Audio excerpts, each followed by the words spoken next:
Hey y'all, welcome to another episode of On the Way Home, where I share some conversations, stories, and scenes from my everyday life here in Oman. One of the things I appreciate about my work experience in Muscat is how it connected me to so many people from different places in Oman. And in my professional life, literature was and continues to be one of the things that helped me break barriers with people and to get to know them through. Ahmed, who's a translator by craft, is one of those people. When I invited him to the studio, we spent a decent amount of time discussing literature and some of the projects he was working on. I honestly love translating literary works. And literature in specific, it can be very challenging. And it has a variety of types to go with. Mm-hmm. You would have the novels, you would have the short story, you would have the poetry, you would have so many other things. For me, I don't know about other literary translators. Mm-hmm. I would reach that level where I cannot add anything else to the poetry, to the poem itself. So I would rather stop, ignore it totally, and come back to it like after 6 months or after 1 year. Okay. And I start reading it back again, and I say, did I do this? And I want to add more, and I start adding more to that poetry, and here it is, the final draft. Okay. And whenever you know the feeling, the adrenaline you get with that, the final result, the matching with the rhymes, when you start reading it, is very, very different than the first time. Gotcha. See where you started and see where you ended.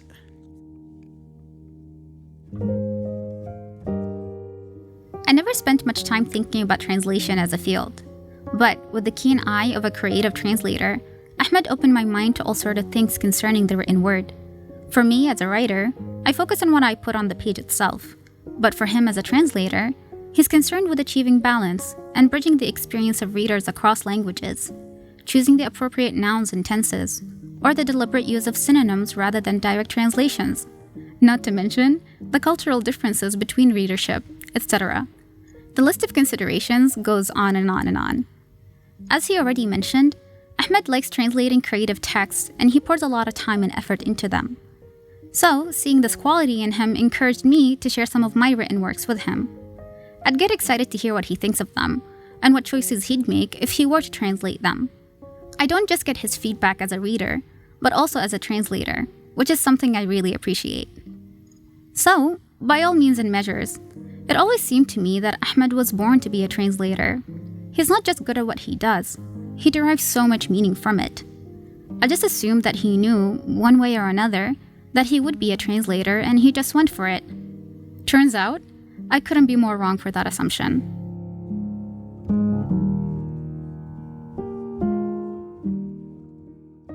How did you even get into translation?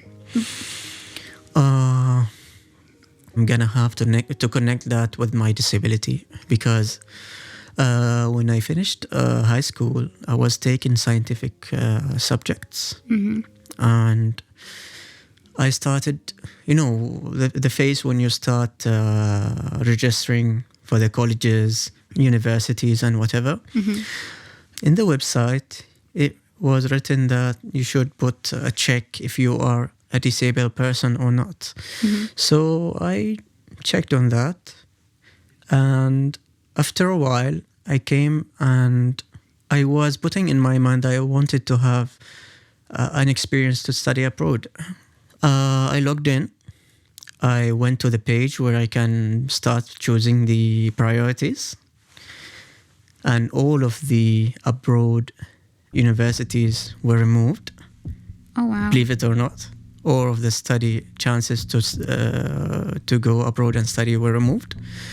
All of the scientific fields and scientific disciplinaries were removed, except for very minimal colleges, which I did not really put in my mind that at that time, because my score was really good, because I wanted something that matches my score got me?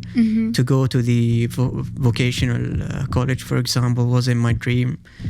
أروح الكلية المهنية or the traditional college هذه الحرفية. Come on.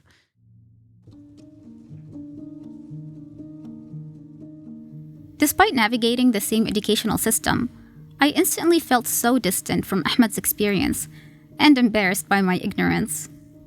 I distinctly remember the college application phase like it was yesterday, and the Higher Education Admission Center landing page, aka Al-Qabul Al-Muwahhad. How we had all sorts of majors, colleges, and countries to choose as preferences and to compete for. Imagine having all of those diverse opportunities disappear off the page because you checked a box for special needs. It was only during this interview that I learned about those restrictions in the system. Ahmed himself only learned about them when he was submitting his own application. I was really shocked. And very sad. I tried calling them. They said if you took out that check on the disability case and they found that you are lying, you are going into too much trouble. For even going around, consider doing that? And cutting around the bush was never an option. Okay. I really considered doing that, but I didn't. And my family, and especially my mother, was really against the idea of me studying abroad because of my disability case. And I tried to convince her one time, second time, third time. She started to get convinced because she knows I'm a fighter, and she knows I would, whatever sticks to my mind, I will do it at the end of the day. Okay. And all of my brothers know that, by the way. What's your order in the family? I'm the second. The second eldest? Yeah. Okay. So first there's my sister, then I come. Okay. The second, yeah. Since I was born, I was always very different because of this thing, because of this characteristic I hold. Whenever I need something, whenever I stick my mind into something, I'm gonna do it. Either they like it or not. And that's really admirable. And that's a Taurus for you. That's how you spot a Taurus. It can sometimes bring you lots of troubles, and sometimes you would feel very satisfied and very happy because you did it. Absolutely. Because whenever you feel that, oh, what if I don't, you would come back to it and think that, yeah, thank God I did it. Way before the whole college thing unfolded, Ahmed was very vocal about his decision and got into a lot of arguments with his family about it. So when the ball dropped on him, he got quiet, which was something his family was not used to. His mom, knowing her son all too well, approached him and asked him, "What happened? Why did you stop arguing?" And he told her and the family about what happened with Al-Qabul Al-Muwahhad. So I ended choosing the College of Arts and Social Sciences in the University of Sultan Qaboos, and I started my journey there. When we started, they gave us a form to pick the major we want. I was really between media and English language and literature. After that, I picked the English language and literature, and I started hearing people talking about, oh, there is a chance of translation. If you are not really into reading books and whatever, you can always try out that experience. And I was mainly asking about the job market future. Got me? Yeah, okay. And one of my friends who was studying there with me, the same major, he advised me to take the translation. And the translation thing was really restricted to very minimum number of people. And you have to pass some sort of requirements, and you have to score some sort of high grade before you get admitted to that. So I did whatever they wanted, and I started my career into translation there after submitting all of the requirements. Wow. So you can say the translation path wasn't really planned. Did I enjoy it at the end of the day? Was there any regressions? No, not really, because Because I fitted in, I started enjoying. What do you mean you fit it in? Because like in the subject itself, or in the community, in the major itself. Okay. I felt like because I was really enjoying learning languages in my mid school, high school phase, and I don't know why I lost that passion right now. Maybe of work again. But it gave me some sort of encouragement to continue with that and complete my study. I'm glad. And I ended with becoming the second on that batch. I scored the second on that batch. Of course he did. I'm not one bit surprised that he scored second in his batch. In fact, academic shrewdness and general prowess was one of the things that stood out to me about him. Ahmed combines both discipline and intelligence, but I always got the sense that he would deliberately hide his knowledge, which, quite frankly, bothered me a bit. On a visual level, Ahmed stands out more than your average Omani because of his physical disability. From the way I understood it, there is no specific medical term that caused his disability.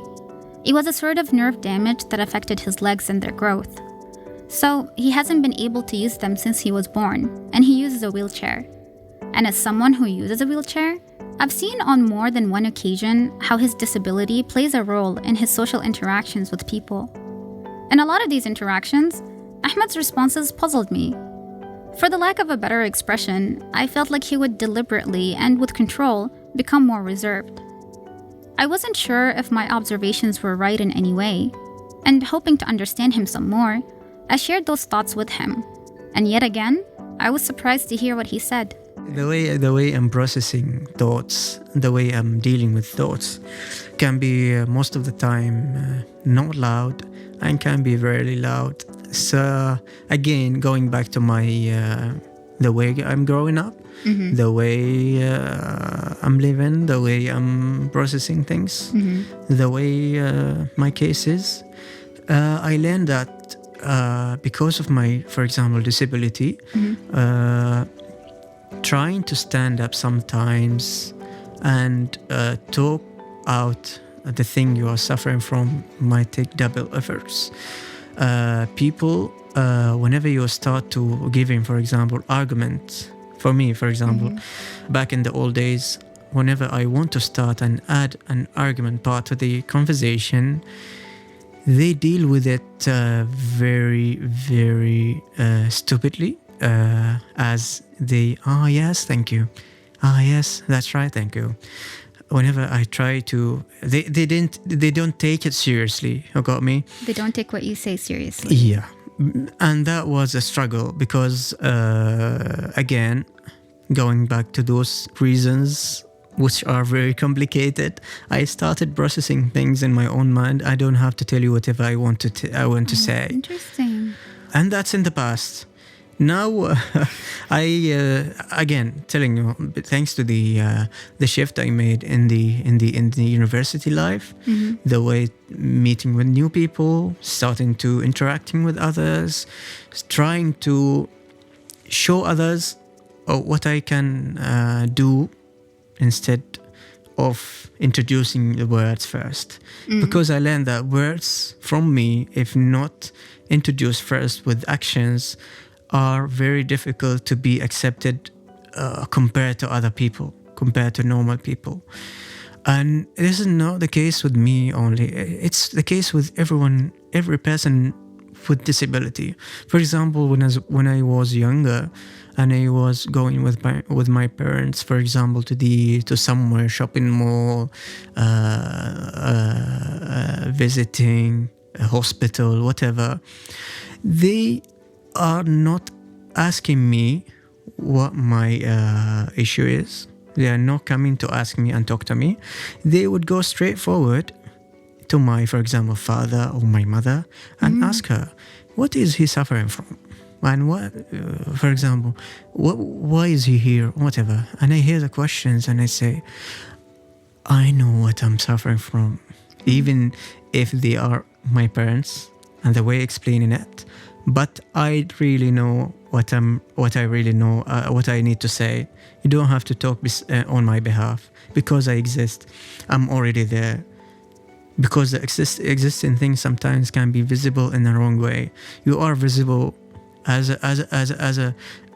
person, but you are not visible as a let me say a mindful person or someone who can talk and stand for themselves. On more than one instance during this interview, your host was too stunned to speak. It took me more than just a moment to imagine and let the scenes he described sink in. Even though I'd consider us good friends, this was the first time we talked this openly about his history and the experiences he goes through. I wanted to understand a few other things about him and how it applies to his current person. So let's circle back to the topic of university. I was wondering how he navigated that part of his life. When and where did he draw the line between accepting things and challenging the circumstances? I'm very good with accepting things. Tell me about that. Have you always been good at accepting things? It's not a matter of because I was talking to you about fighting for things. Mm-hmm. You got me? But blocked roads can always be there. Accepting things can be temporary. And that's the way you can. That's the way you can think about it. That's the way you can get on with your life. For example, one of the experience I had, there was an annual trip that they chose the best students in the university. My name was picked at the first time. I completed the form. I submitted my passport copy, ID, whatever they needed. Mm-hmm. A while after that, a phone call came to me and saying that, this is Ahmed, yes.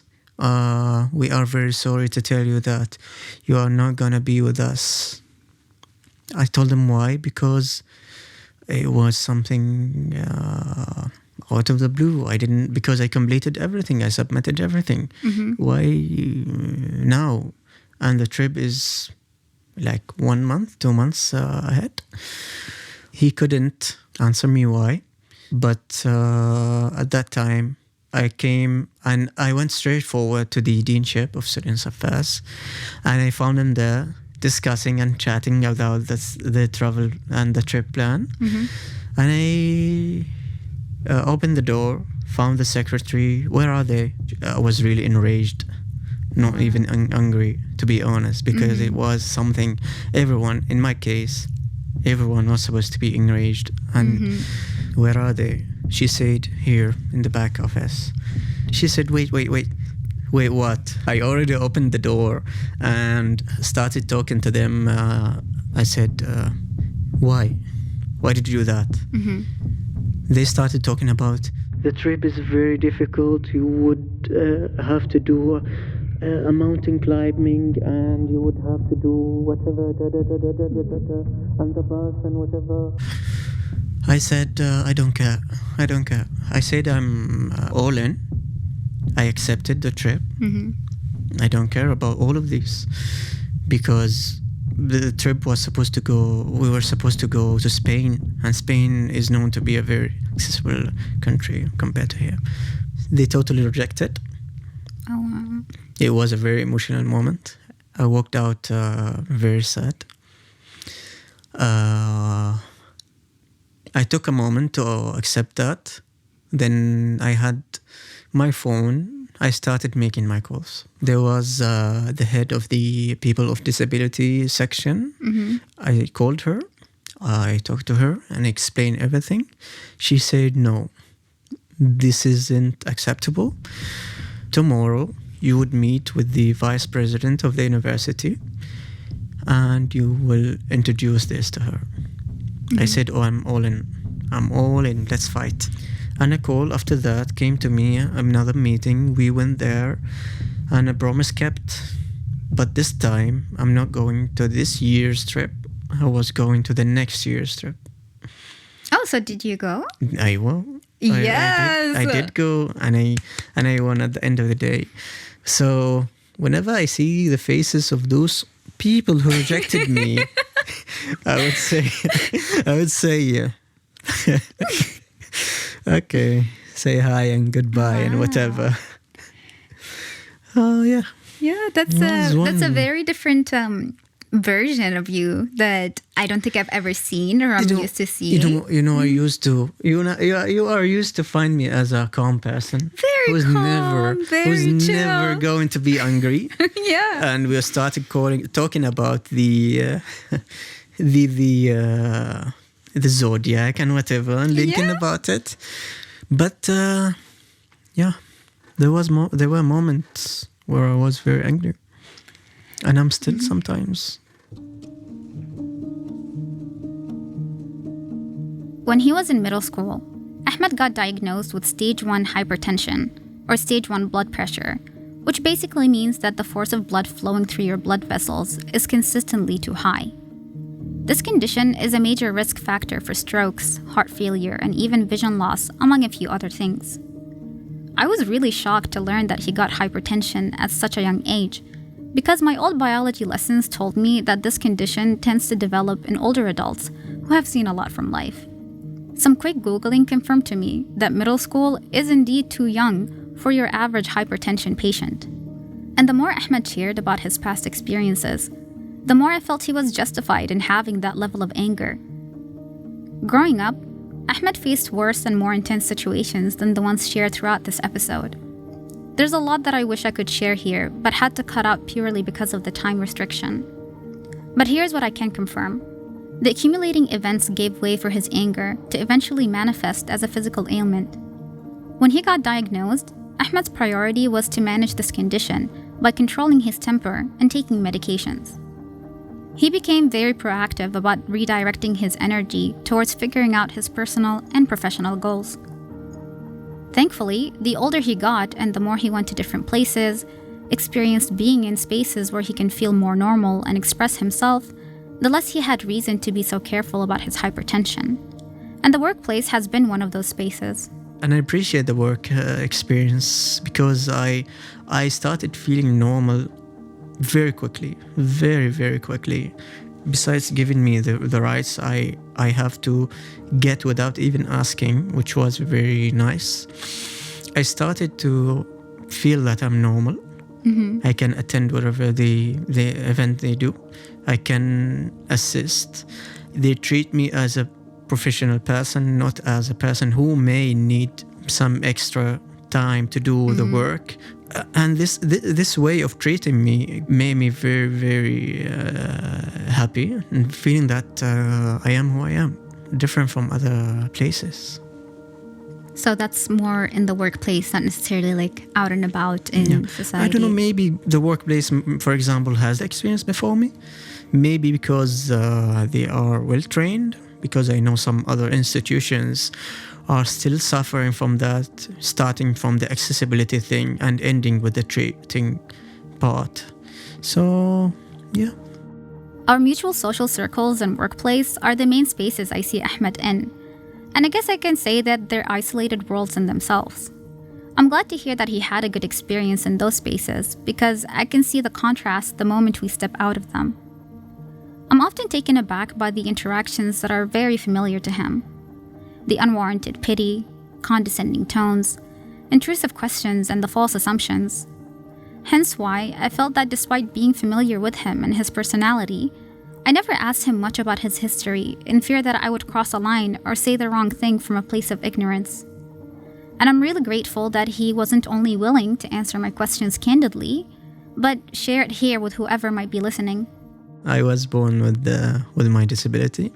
My parents tried to get some treatment for me. Mm-hmm. I went to Khola school when I was an infant. No result.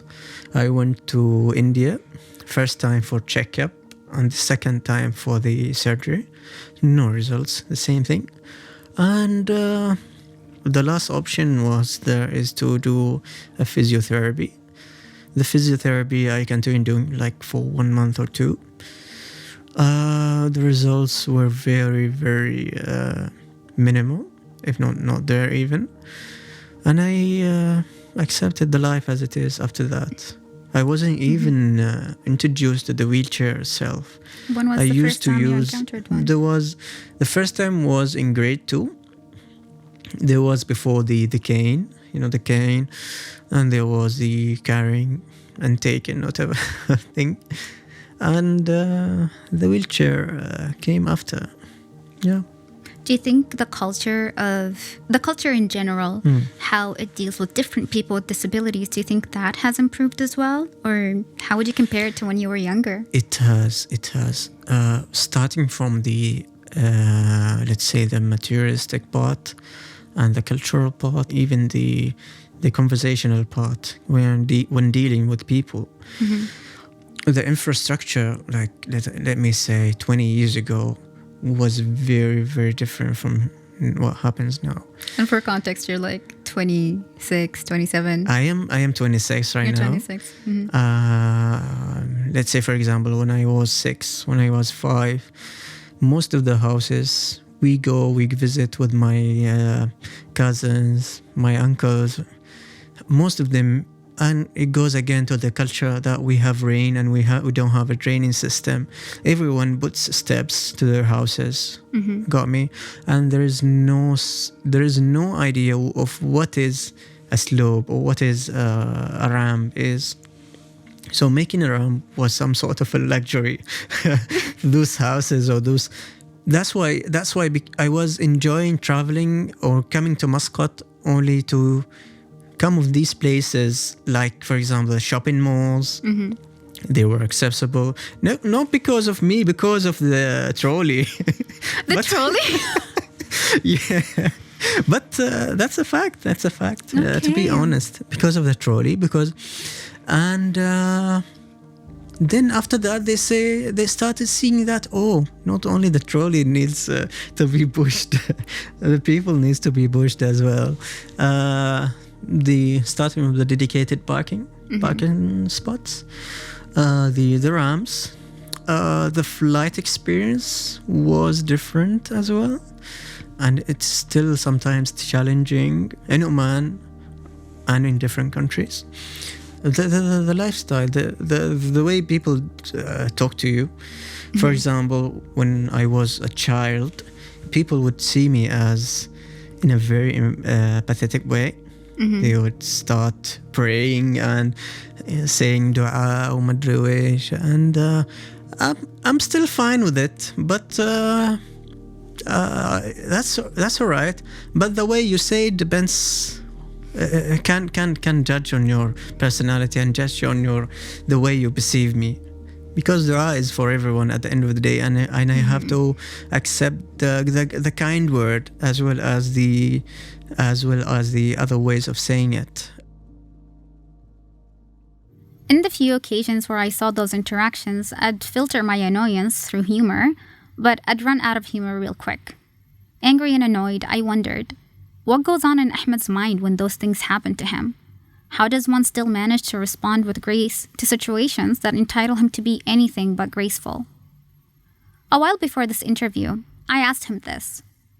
Is he numb to those regular interactions, or does it still bother him? If so, how does one deal with it? He indulged my curiosity with refreshing honesty.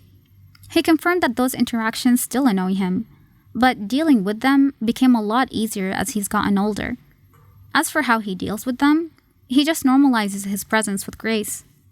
There was one funny last experience. Last week when we went to a business trip, and I was standing on the aisle in the check-in area on Muscat Airport. I arrived to the lady in the check-in, and she started asking me, with the first question is, "What is your problem?" What is your problem? Yes. She said, "Your name is Ahmed?" I told her yes. She said, "What is your problem exactly?" And I started laughing. My colleagues are standing behind me and laughing as well. I told her, "I have no problem. There's no problem in me." She said, she pointed at the wheelchair and this. This? You mean this? Yeah, this is a wheelchair. What do you need? I generally attract a fair amount of attention because of my appearance, and whenever I sense it, I do my best to ignore it and actively resist the loud questions hanging in the air. I do it mostly for my peace of mind and because I don't know what else to do. Otherwise, seeing the curiosity in people's eyes and not knowing the intention behind them, let alone dealing with the actual interaction, sometimes puts me on edge. I just put a distance and draw clear boundaries, which I may or may not change the more I get familiar with my surroundings. There's probably a lot I still don't know about Ahmed, but I have to say that his character influenced me. I learned a lot from him just by seeing how he manages uncomfortable interactions. It encouraged me to adapt different ways to manage my visibility anxiety and, well, to be more relaxed about it. During my early days in Muscat, and for quite some time after that, I had my guards up almost all the time. I slowly started to relax the more I got to know people like Ahmed and saw how they carried themselves. And learning how to be more relaxed throughout my days was really important as I tried to redefine what home means to me.